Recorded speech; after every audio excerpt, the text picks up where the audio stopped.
नमस्कार। समय का पहिया घूमता रहता है और वक्त फिर वहीं आप आकर रुक जाता है।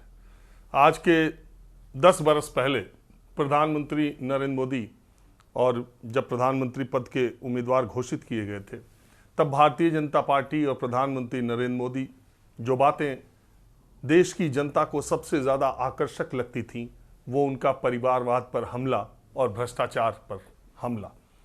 जो ये बातें प्रधानमंत्री कहते थे कि इस देश के कुछ परिवारों ने सियासत को अपनी मुट्ठी में कैद कर रखा है और उनसे छुटकारा और निजात दिलाने के लिए वो एक नए तरह की राजनीति का प्रयोग करने जा रहे हैं और वो भ्रष्टाचार और परिवारवाद से देश को मुक्त कराएंगे, तो लोगों में उनकी बातों में बहुत वजन लगता था। वो देश के कोने कोने में जाते थे। अगर वो महाराष्ट्र जाते थे तो लोगों को बाला साहब ठाकरे, चौहान फैमिली, शरद पवार फैमिली के वो चेहरे याद आते थे। अगर वो उत्तर प्रदेश आते थे तो उन्हें मुलायम सिंह यादव परिवार का वो पूरा ट्री, जो देश का सबसे शक्तिशाली राजनीतिक परिवार एक समय कहा जाता था, और इसके अलावा मायावती के चेहरे याद आते थे, जो पिछले 30 सालों से इन्हीं लोगों ने उत्तर प्रदेश पर राज किया घुमा फिरा कर। इसी तरह जब वो बिहार जाते थे, जब वो पश्चिम बंगाल जाते थे, देश के अलग अलग कोनों में, देश के अलग अलग इलाकों में प्रधानमंत्री की इस बात को बहुत तवज्जो लोगों ने दी। लेकिन 2014 से 2024 का काल चक्र जो बीता है, वो सारे लोग जिन पर प्रधानमंत्री हमला बोलते थे, मुलायम सिंह फैमिली, लालू फैमिली और अभिषेक बनर्जी, ममता बनर्जी को छोड़कर और स्टालिन यानी करुणानिधि परिवार को छोड़ के ज्यादातर परिवारों के वो लोग जो प्रधानमंत्री के निशाने पर थे, अब एनडीए की नाव में सवार हो चुके हैं, वो भारतीय जनता पार्टी में शामिल हो चुके हैं। वही चेहरे, वही परिवार, लेकिन पार्टी बदल गई। आपने कुछ घंटे पहले देखा कि केरल के पूर्व मुख्यमंत्री के करुणाकरन, जो कि कांग्रेसी कद्दावर नेता थे करुणाकरन, उनकी बेटी पद्मजा भारतीय जनता पार्टी में शामिल हो गई। उससे पहले ईमानदार ए.के. एंटनी और डिफेंस मिनिस्टर केरल के मुख्यमंत्री रहे ए.के. एंटनी, जो कि कांग्रेस की अनुशासन समिति के अध्यक्ष भी थे, उनके बेटे अनिल एंटनी ने कुछ दिनों पहले भारतीय जनता पार्टी ज्वाइन कर ली। यानी केरल के जो प्रमुख कांग्रेसी परिवार थे, उनके जो आने वाली पीढ़ियां हैं, वो भारतीय जनता पार्टी में शामिल हो गई। आप पूरब से लेके पश्चिम तक, उत्तर से लेके दक्षिण तक के राज्यों पर एक नज़र अगर आप फैलाएं तो आप पाएंगे कि वो ज़्यादातर राजनीतिक परिवार, वो ज़्यादातर राजनीतिक पृष्ठभूमि वाले लोग जो कभी कांग्रेस या दूसरी पार्टियों में रहे थे, वो सब के सब अब भारतीय जनता पार्टी या एनडीए में शामिल हो गए हैं। और भ्रष्टाचार और परिवारवाद का जो नारा 2014 में बुलंद किया गया था, वो कैसे अब भोथरा साबित हो रहा है। अगर आप देखें, एक चीज गैर कांग्रेसी जो प्रधानमंत्री इस देश में हुए हैं, उसमें मोरारजी देसाई, चौधरी चरण सिंह, वीपी सिंह और आई.के. गुजराल, देवेगौड़ा और पूर्व प्रधानमंत्री चंद्रशेखर, ये सारे लोग हैं। अगर आप देखें तो देवेगौड़ा की फैमिली का करीब करीब कर्नाटक में बीजेपी के साथ समझौता तय हो गया है। वही देवेगौड़ा फैमिली, वही कुमारस्वामी, जिनको कि कर्नाटक के इसी इलेक्शन में अमित शाह समेत बीजेपी के सारे नेता कहते थे कि इनका काम जो है राजनीति में, कर्नाटक की सरकार या कर्नाटक में ये राजनीति में सिर्फ इसलिए बने हुए हैं कि इनके लिए राजनीति एक एटीएम की तरह है। तो वो एटीएम अब इधर आ गया है और बीजेपी में शामिल, अब वो एटीएम लेके कुमारस्वामी बीजेपी की तरफ आ गए हैं। येदियुरप्पा को गृह मंत्री अमित शाह ने कर्नाटक के ही रैली में कहा था, जब उनसे अलग थे, कि ये सबसे भ्रष्टाचार का आरोप उनके ऊपर लगाया था। और परिवारवाद और भ्रष्टाचार का मामला जो येदियुरप्पा पर था, उसका असर ये हुआ कि भारतीय जनता पार्टी ने कर्नाटक के चुनाव से पहले येदियुरप्पा के बेटे को ही प्रदेश अध्यक्ष बना दिया। अगर आप आंध्र प्रदेश में देखें तो वही टीडीपी एन.टी. रामाराव के जमाने से लेकर आज तक, जो चंद्रबाबू नायडू उनके दामाद मुख्यमंत्री भी आंध्र प्रदेश के कई बार रहे और वो एनडीए के साथ पहले भी रहे हैं, अटल जी के ज़माने में एनडीए के कन्वीनर भी रहे हैं, और 2004 में उनकी हार की वजह से ही अटल जी की सरकार दोबारा नहीं आ पाई, तो वो भी 2004 से लगातार आंध्र प्रदेश की राजनीति में वो हार ही रहे हैं। तो अब उन्हीं चंद्रबाबू नायडू को फिर भारतीय जनता पार्टी अपने खेमे में लेने वाली है। दूसरी बात, अगर आप देखें, जो मैंने पूर्व प्रधानमंत्रियों की बात की, चौधरी चरण सिंह के वंशज, पूर्व प्रधानमंत्री चंद्रशेखर जी के वंशज, देवगौड़ा जी का मैंने आपको बता ही दिया। तो ये सारे के सारे लोग भारतीय जनता पार्टी या एनडीए के धड़े में आ चुके हैं।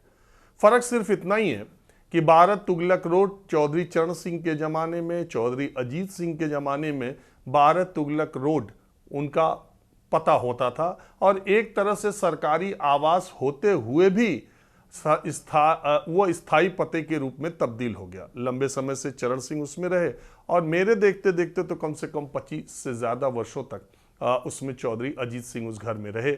लेकिन जैसे ही 14 का चुनाव जयंत और चौधरी अजीत सिंह हारे, भारत तुगलक रोड से चौधरी खानदान को बेदखल कर दिया गया और वो घर उनसे खाली करा लिया गया।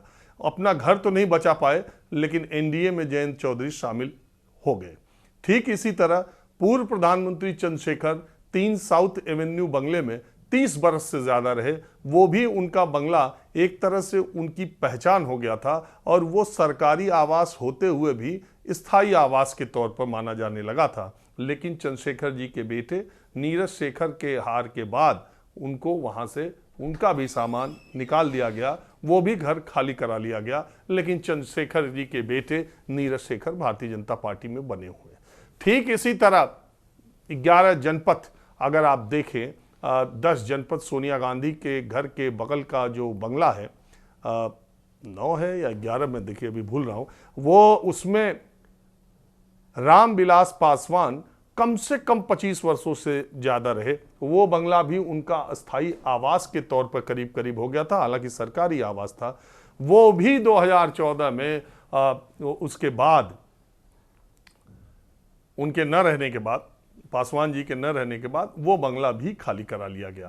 तो ये तीनों जो स्थायी पते थे वो पता तो खत्म हो गया, लेकिन उसमें रहने वाले जो वंशज थे उन नेताओं के, वो सब के सब एनडीए में बने हुए। आज की तारीख तक चिराग पासवान भी बने हुए। इसी तरह अगर उत्तर प्रदेश में आप परिवारवाद की राजनीति के चेहरे को देखेंगे तो पूर्वी उत्तर प्रदेश में या पूर्वांचल में जो सबसे बड़े कांग्रेसी फैमिली में से एक थे सीपीएन सिंह जी, राजा सीपीएन सिंह उनको बोलते थे, उनके बेटे आरपीएन सिंह कांग्रेस में थे। मनमोहन सरकार में युवा नेताओं की फौज में आगे थे और उनको जब वो हार गए चुनाव, इसके बाद भारतीय जनता पार्टी में शामिल हो गए, राज्यसभा भेज दिया। कांग्रेस में रहते तो राज्यसभा जाने में उनका नंबर कब लगता इसका पता नहीं है, लेकिन बीजेपी में जाते ही आरपीएन सिंह। जितिन प्रसाद अभी इसी विधानसभा चुनाव से पहले, जितेंद्र प्रसाद के बेटे, वो इसी चुनाव से पहले आए और भारी भरकम पीडब्ल्यूडी मंत्रालय भारतीय जनता पार्टी ने उत्तर प्रदेश का दे दिया, जो उससे पहले डिप्टी सीएम के पास था और जो सपा सरकार में शिवपाल यादव के पास रहा करता था। वो 6 महीने पहले भारतीय जनता पार्टी शामिल होने वाले जतिन प्रसाद को दे दिया गया, जो जितेंद्र प्रसाद के बेटे हैं।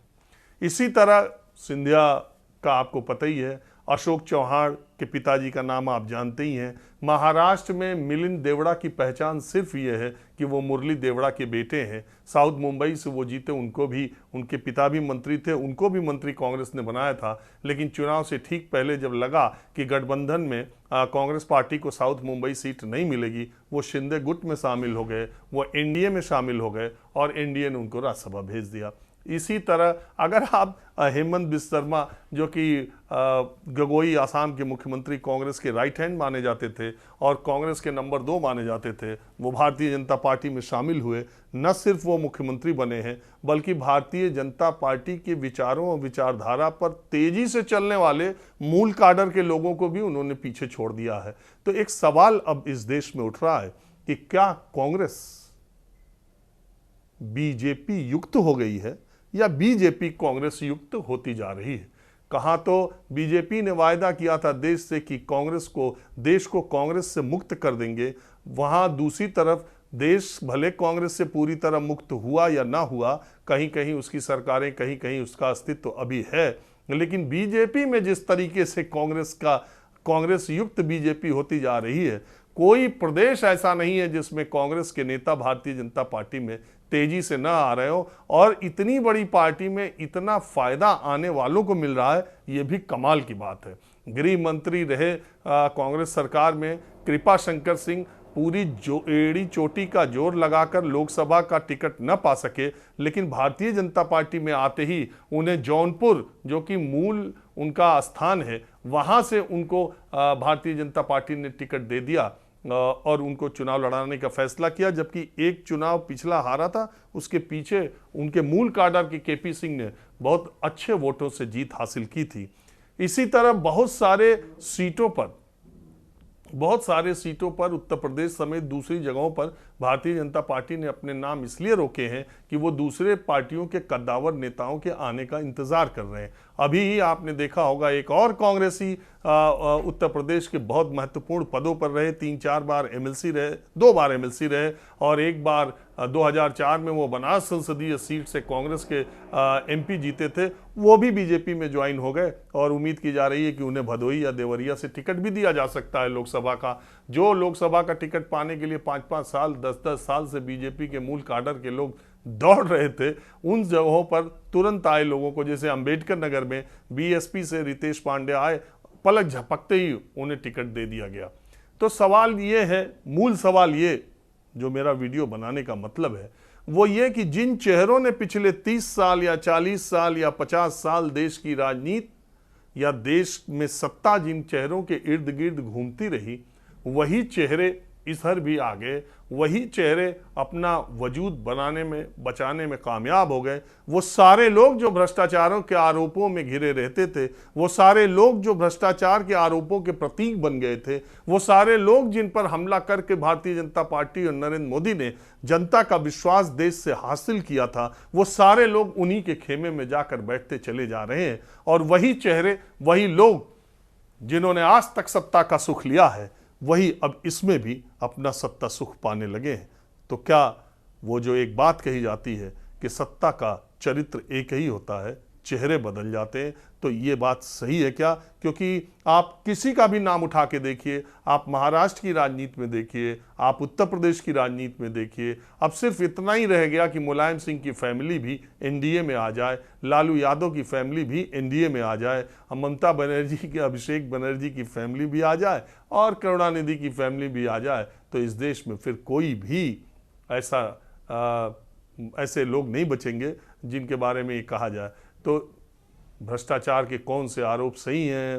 हेमंत बिस्वा शर्मा पे भी लगे, येदियुरप्पा पे भी लगे, अजीत पवार पे भी लगे, छगन भुजबल तो जेल से आके यहाँ मंत्री बन गए। तो ये तमाम चीज़ें ये है कि अब जैसे जैसे 2024 का लोकसभा चुनाव आ रहा है, वैसे वैसे आप चेहरों पर मत जाइएगा। आपको बहुत गलतफहमी हो जाएगी कि ये चेहरा कहाँ था और कहाँ है, लेकिन सिर्फ आप इस पर जाइएगा कि वो किस चुनाव चिन्ह से चुनाव लड़ रहा है, क्योंकि अभी बहुत उलट पुलट बाकी है।